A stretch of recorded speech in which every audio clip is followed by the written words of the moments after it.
Broadcasting from the business capital of the world, this is the Podcast Business News Network. And we are back here with our next guest, Christine Torosian, and she is a certified health and life coach, owner of her own company, and it's called Metanoia Integrative Health Coaching. And we want to welcome you back to the show today. For those of you live on the podcast, we're also live on Zoom today as well. So I get to see her. She's so beautiful as well in person. How you doing? I'm doing great, Jill. How are you? I'm doing well, sweetheart. Thank you so much for being here. Would you mind introducing yourself to our listeners and viewers today? Sure. My name's Christine Torosian, and I'm the founder and health and life coach for Metanoia Integrated Health or Coaching. I changed it recently, so I'm still. Oh, okay. I'm sorry. That's okay. So I've been doing this just since 2020. I took on a huge chunk doing it right when all the COVID stuff started happening, and but the timing was really kind of divine. I think it just people needed something to kind of feel like they had an empowered attitude about their health. And so it seemed like good timing now in retrospect. At the time, it was a bit daunting, but I help women. I specialize in helping women who have kind of taken on the role of motherhood, and that sort of has become their primary purpose. And so a lot of times we lose a sense of ourselves. And so to me, it's more about empowering women. So we use a primarily a 12-week coaching program that gives those moms who are burnt out, just kind of going through the motions, a shift back into joy and thriving again. So I think I need Christine. My sons are 5 and 7, and I work, and I feel so, yeah, the whole self care thing went out the window many years ago. And it happens to a lot of us. And it's so wonderful to know that there's help out there. And I know there's that rainbow, and that's the end of the rainbow and that pot of gold, but you have to work at it. And lately, I've been feeling stuck, I think, and burnt out, probably like most of your clients. um, would you mind sharing a little bit, specifically about some of the women that you're helping? And what are some of the types of things that you can help them with? I mean, because I'll tell you my problem, it's time management. As a mom working, is that what you're seeing a lot of? Because it's hard to balance everything. that is mostly what I see. It's feeling like our kids' needs have to come first always. And I always hear that analogy of like putting your own mask on before you help others. And there's truth to that, of course. Like we can't pour from an empty cup. But Yes. there's also this idea of like when I wake up in the mornings, Jill, I don't get to take a shower right away. I don't get to even brush my teeth. Sometimes I'm in such a rush. I have to work with my kids first, right? So my kids do have to come first in some situations. And I think so it's not me first, it's me too. So making sure you take the time to prioritize your needs as well at some point during the day. Whether that's a workout for an hour, 3 days a week, awesome. If it's you get to go to the grocery store by yourself. I mean, I don't really consider that self-care, I but do. I do. Getting in the car by myself, and I don't care if it's shopping, it's going to Costco without the kids. I feel so good. I feel free. I feel human. I do. yes, for sure. And that's a break for sure. But I also mean like as far as taking the time to know yourself. I mean, I guess you can get to know yourself a little bit on the drive to Costco, but like Yes. getting a chance to express your creativity. So another thing I work with a lot with women is um, a lot of them are writers, they're painters, they're creators in other aspects. And so being able to express themselves creatively is like really empowering as well. You feel selfish when you do it though, because you're like, I don't know, this just seems so extra. But it's not, it's so necessary to understanding who we are. And really what our purpose is outside of motherhood. So we kind of touch on everything. It's amazing. And in my coaching, I sort of let my clients lead the conversations that we have. But I really have just gotten attuned to listening to them and trying to understand, what it is they want. One of the first questions I ask them is if you could wave a magic wand and get some new change going in your life in the next 90 days, what would that be? And I've heard so many different things. Like for some of them, it is their physical health. They want to lose 15 pounds, or they want to um, pursue a master's degree. I'm trying to think. I'm like drawing a blank now, of course, but there are so many different responses to that question, and so it just becomes more about like understanding what their priorities are, and then also then understanding the why beneath the why. Well, why do you want to do that? Why do you want to lose the 15 pounds? Why do you want to pursue your master's? And so getting to know that part of the individual is really telling of what's motivating them, I guess. Got it. And can we talk a little about the programs you offer? I know you specialize in a 12-week course, right? Program in a sense. Yep. Yep. And I start there at 12 weeks. Sometimes a client will feel completely fulfilled after those 12 weeks and they feel like they've made the necessary changes. But then other times they're like, you know what? I feel like I can level up from here too. And so, and sometimes too, their goal, of losing weight or accomplishing XYZ, they made a dent, but they didn't fully own that goal yet. And so, because there was other work that had to be done first. A lot of times when I start working with somebody, we discover that it's not just a physical goal that needs to be met. It's also like breaking off some self-limiting beliefs. So often I'll work with somebody and they think they're not worthy of getting an hour to themselves in the gym, a few times a week. So, well, why don't you think you're worthy of that time? Like, you're bettering yourself for your children as well. It's not just about, you being selfish and taking time to go work out. You want to be around a long time for your kids. And so it's not selfish to And take time. personally, may we ask about you, your kids? How old are your kids? Tell us So, a little bit about yourself for those that may not know. yes, yes. So I have a 13-year-old son, Noah. I have an 11-year-old son, Luke, and then an 8-year-old daughter named Grace. And I homeschool. So that's Wow. that was unanticipated, and just sort of came about in the last 2 years.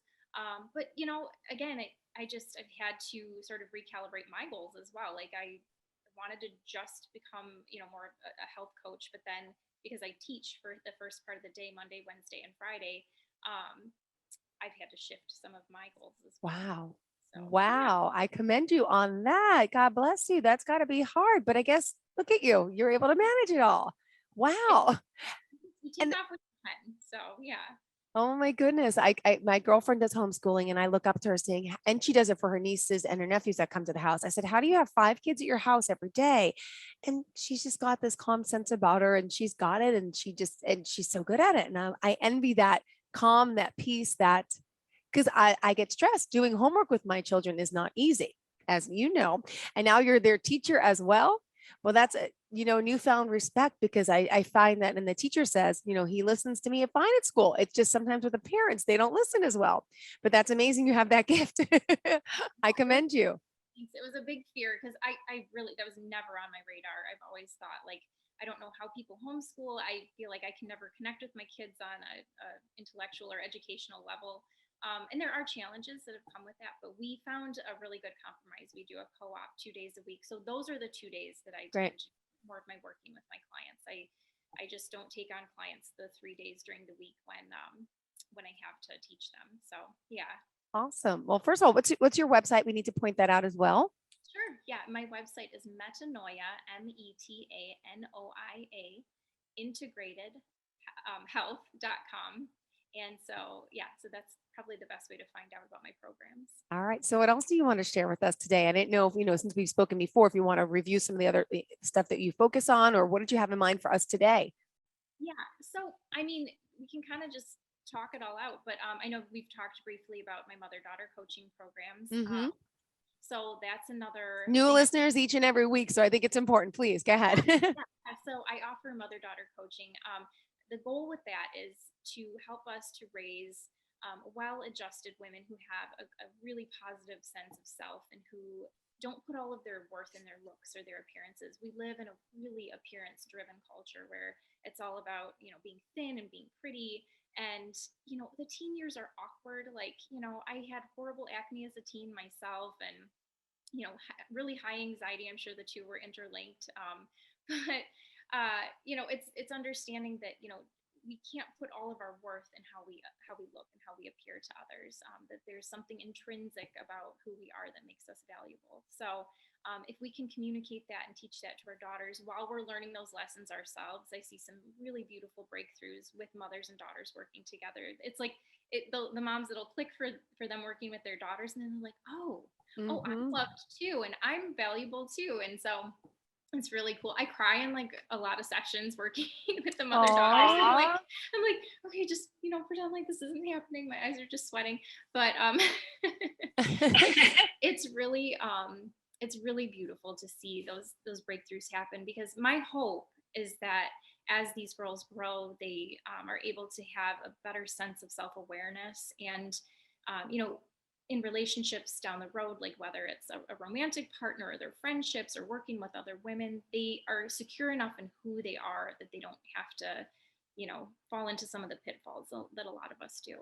And what are some of those pitfalls that you see and recognize and can really help our listeners today thinking, okay, that could be me? Could you give us some examples? Well, like I see so often, like the mean girl thing seems to start so much younger. And then I see it manifest like in the corporate world, like women being Wow. highly competitive with each other, or, you know, you know, as far as like accepting relationships that are less than they deserve, like, you know, being with men who are abusive. And I think I've been through so much of this myself. I can speak to this, but like, you know, you just a lot of times you think your worth is far less than it is, and so you accept less, and then you think that somehow by competing with someone else you're gaining points, and it doesn't work that way, right? So so yeah, so for these girls to understand that they don't have to compete with their best friend. They don't have to be better in XYZ area, that, you know, somebody's always going to be a little better than you at something, but it's being secure enough in who you are that you don't need to compete. And so that you know, as far as eating, we really just focus on the whole body self. So we focus on good eating habits. You know, I was a big snacker growing up. My mom always had a pantry full of food. And so Potato she chips. Hmm. yeah, right. I know. I think that was like, oh, I was born in the 80s. And so, like, 80s, 90s, like, we had the ho hos and the bagel bites and, you know, all that kind of stuff.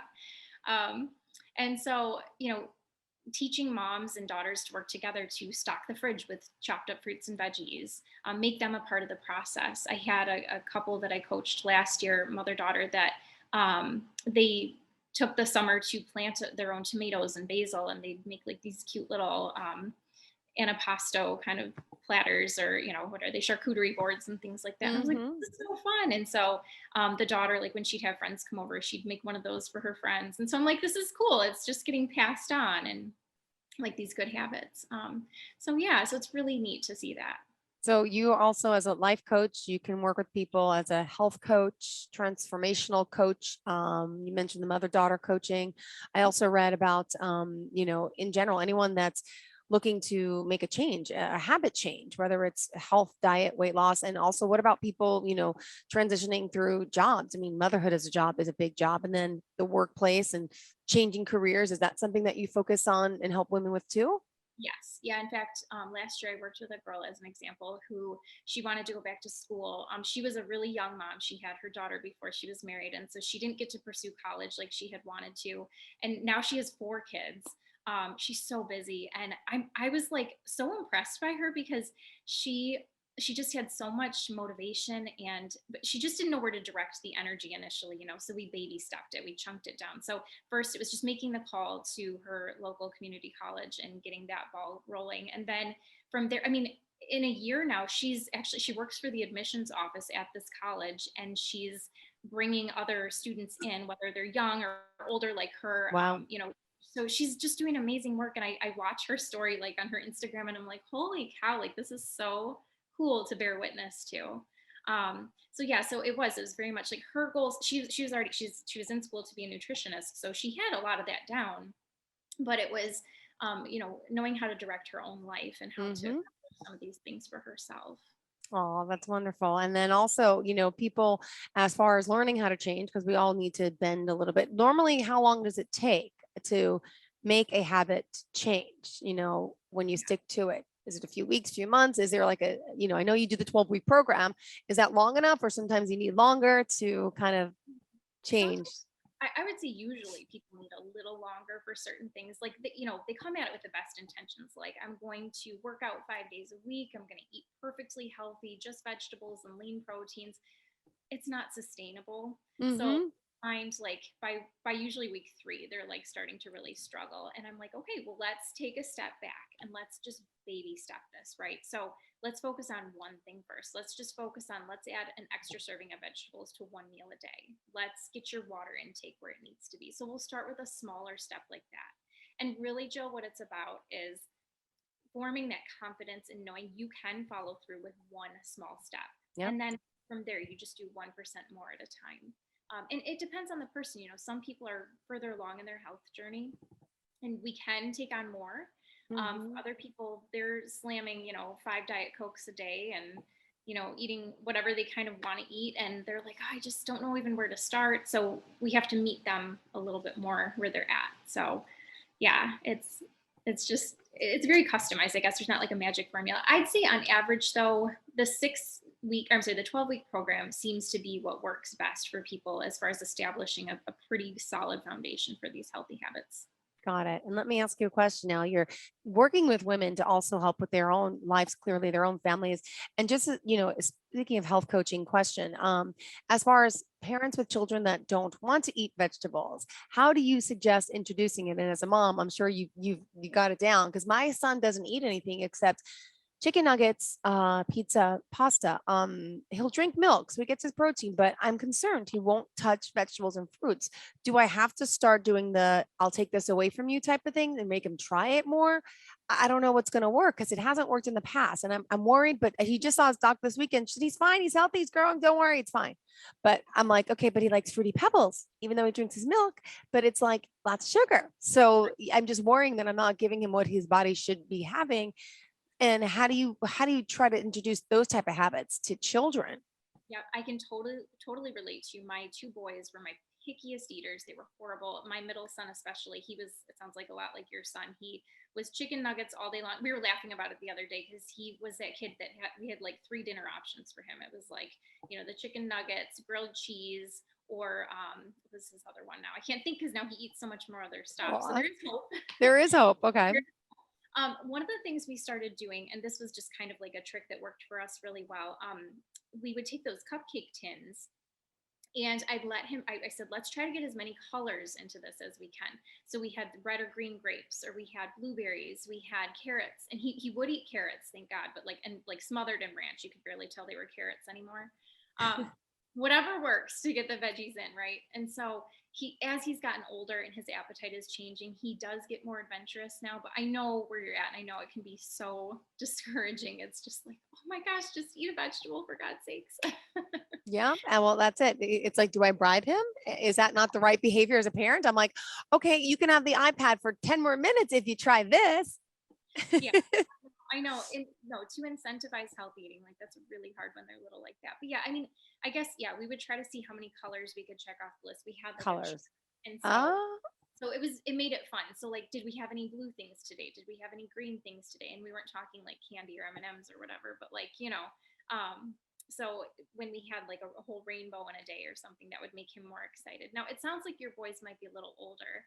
five. They're So, 5 and 7. So oh, yeah, so your 5-year-old might go for it, but at 7, it starts to get trickier to trick them. So, all right, but I'm going to try the rainbow chart thing. All right, just to point out also on your website, it's important to look at, again, metanoiaintegratedhealth.com. This person saying Christine is an amazing coach. She really takes the time to learn what is on your heart. She's very approachable, makes it easy to open up. You're caring, accepting, encouraging in a gentle way. This other client read and said that I made some breakthroughs as to how strength training would give me more self confidence, which will benefit my life in so many ways. Christine's natural intuition helped remind me that, well, my emotions, yep, are trying to get me to pay attention to what matters most. That means better boundaries. So great stuff there. Great coping solutions you help Veronica with. What else in particular did you want to share today? I mean, clearly you got, you helped her with her late night cravings and binges. Yeah, binges. We all have those.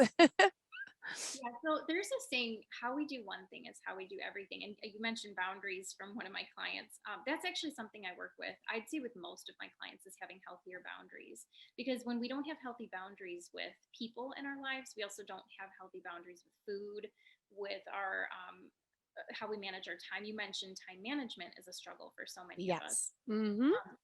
And that's honestly, that is the biggest thing I think that we do in our culture. We feel like we have to be the solution to everyone's problems. And whether it's the kids, the spouse, the significant other, or our best friends, like who calls us when they have a life crisis, right? Like it's always it's on us, it's on our shoulders. And so Hmm. this is the majority of women that I work with is they have a real hard time setting those boundaries around their time. They feel like they're selfish if they have boundaries. And oh my gosh, like if I could go back and tell myself, 15, 20 years ago how important boundaries are, I probably wouldn't have learned as much because but it's amazing how that piece right there, like that will set the tone for so many other things in our lives. How we do one thing is how we do everything. When you honor yourself enough to know your time is valuable even to yourself, you also understand that your relationship to food is really important. That you need to be able to say, I'm worthy of saying no to, this junk food here. It doesn't mean you never indulge, but it just means that, I know what that tastes like. I know that it's going to taste good for a minute, but it's not going to make me feel good if I eat the entire bag of Oreos. Yep. um, so having a boundary for yourself around what you're worthy of. Got it. Thank you for that. And also, let me ask you, how long, you started coaching during the pandemic, you mentioned, is it 2 years now or? Yeah. Okay. And before that, just curious, what was your background? What brought you into wanting to help so many people? Yeah, I was a personal trainer before. And so that came about just because I was kind of a workout fanatic and I was using it almost in like a self punitive sort of way. Like, I'm going to punish myself so I can eat what I want to eat and do what I want. And I mean, I guess I looked right on the outside, but my inside was like just, Mm-hmm. a hot mess. So, understanding that, like, exercise is meant not to be a punishment. It's meant to honor your body, to see how strong you can be, what you're capable of. And so that's more the focus of working out. And when you just really like get this attitude of, I'm going to honor myself, Mm-hmm. not I'm going to punish myself, or I'm going to shame myself into making change. That's when your whole life just kind of starts to open up. You're like, oh wait, I'm worthy of this. It's not that I should shame myself into being this way. uh, No. I see these really beautiful changes start happening for people, and it did within myself too. So yeah, so the personal training background, I would see women coming in very much with the same mindset that I had, or feeling guilty for being there because they had to leave the kids for a little bit to come to a class that I was teaching. And so I was like, how do I help women make that change? And I had to make it in myself first and understand that you can only take a client as far as you're willing to go. So I could have never been able to do what I'm doing now had I not gotten a healthier attitude. Got it. All right. Good to know. See, we all go through our own things, and you always think, you look on the outside, oh, yeah, well, she's so good at this. She must be perfect. But we had our own struggles. We all have our own struggles, which makes you really empathize with people and your clients, which obviously is a good thing. Mhm. And if someone wants to reach out to you, has any questions, if they contact you, is there an initial conversation that they can have with you? Is there a charge for that? How does it work with your process of, getting new clients and seeing if you guys are a good fit? Yeah. So I always start with a discovery session, and that's usually between 45 minutes and an hour, depending on how much the person has to talk about. I've had it go over before, but that first session is always free because I want to understand what is motivating them. I want to see if I can be a good fit for them because I have interviewed people, or not interviewed, but done these discovery sessions for people that do want this like really restrictive, motivated approach to their coaching, and that's not my style. I mean, I definitely hold my clients accountable for their choices and their action steps each week, but I don't do it with like, I'm going to shame you for not hitting your goals each week. Some people want that, but that's not my style. So Got it. Got it. And no, as an integrative health coach, I mean, we talked before about like medicine in general. And yeah, there's doctor give you a pill to try to fix this, but it's not really solving that root cause, that root issue. So you say more on of an integrated type of approach. Could you explain that and how you think life coaching can really help and benefit, kind of in both, sense of the Eastern, Western medicine and kind of bring everything together? Could you explain that a little bit? yeah, I think overall we've gotten really out of touch with taking a more intuitive approach to health.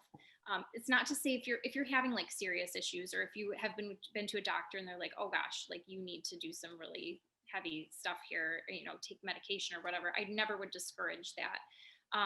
But what I would say is, before it gets to that point, as you're in your 20s, your 30s, before your health starts really falling apart, make yourself a priority now. and just try to get a better handle on treating yourself more kindly with food, with exercise, with things like that. Don't run yourself into the ground and then at 50 all of a sudden you're like, oh my gosh, I have high cholesterol and I have all these things going on. Now if it does end up being that, the nice thing about coaching is this sort of builds a bridge between a doctor's diagnosis and then your steps that you can take to get a handle on your health. So I love that part of my job. I love that I can sort of help people actualize these steps. It doesn't seem so daunting when they get this scary diagnosis from a doctor and then they're like, I don't know what to do next. My back is out. I'm in so much pain. I've got high cholesterol. What do I do next? And so that's another really amazing thing about coaching is that I can sort of just bridge that gap and make it realistic for them. Thank you so much for sharing that. And also we talked a little bit about limiting beliefs. There's a lot of us that limit ourselves. Why we're doing that? Can a coach help us get to that root cause and cut it out and stop it and try to have more faith and positivity? Because you're kind of like a cheerleader. You're holding our hand, your guide. People also ask, well, what's the difference? What are the things that a life coach can do? And I'm sure you can elaborate on that. Yes. Yeah. Not a therapist. So I never pretend to be that. We don't do like post-trauma kind of stuff. We can talk about issues that they're having, but I'm not a licensed therapist. So I always start with that. But yes, a cheerleader, a stand. I can see every client I've ever worked with, I can see the potential for their best self. So for me, it's just holding them up sort of like a mirror of what I know they can be and everything that they're shooting for, and just reminding them that just because you have a setback in a week, you don't meet your action step, you don't, lose the 15 pounds that you intended to in the 12 weeks. It doesn't mean you failed. You've created consistency. You've started some progress. So there's something to be celebrated there. And so, yeah, it's just convincing people that maybe it didn't happen in your timeline, but it doesn't mean it's never going to happen. Got it. All right. And we're out of time. We have 2 minutes left. So Christine, what else would you want to share about you and your company and about why women out there should reach out to you? I just would say that, make your goals realistic and achievable, not by taking on too much, but not by trying to punish yourself, but really honor yourself, honor who you are, by eating well, by taking care of yourself, and model good behavior for your kids so that they know it's not a shameful thing to take care of yourself. It's not selfish. So that's, I guess, the biggest impression I'd want to leave listeners today. So, oh, great. Well, thank you so much. And let's remind everyone how we can reach out to you. Phone number, email, social media as well. Okay. Website is www.metanoia, METANOIA, integratedhealth.com. And my email is Christine, CHRISTINE, at Metanoia, METANOIA -healing, HEALING.com. Perfect. Thank you for being here. Thank you for joining us and enlightening us, and for doing what you do. You're a mom that really does it all. See, I look up to you. I need to learn some of your techniques. God bless you. Seriously. Thank you for being here and for joining us. And to all of our viewers and listeners, stay tuned where the show is on the way. Are you looking for even more of the podcasts and hosts that you love? The Podcast Business News Network is proud to announce that you can now listen live on the MyTuner Radio and online Radio Box apps for iOS, Android, and the Amazon App Store. Or check us out online. Search for Business News Network on mytuner-radio.com or search Podcast Business News Network on onlineradiobox.com/US so you don't miss a minute of the action.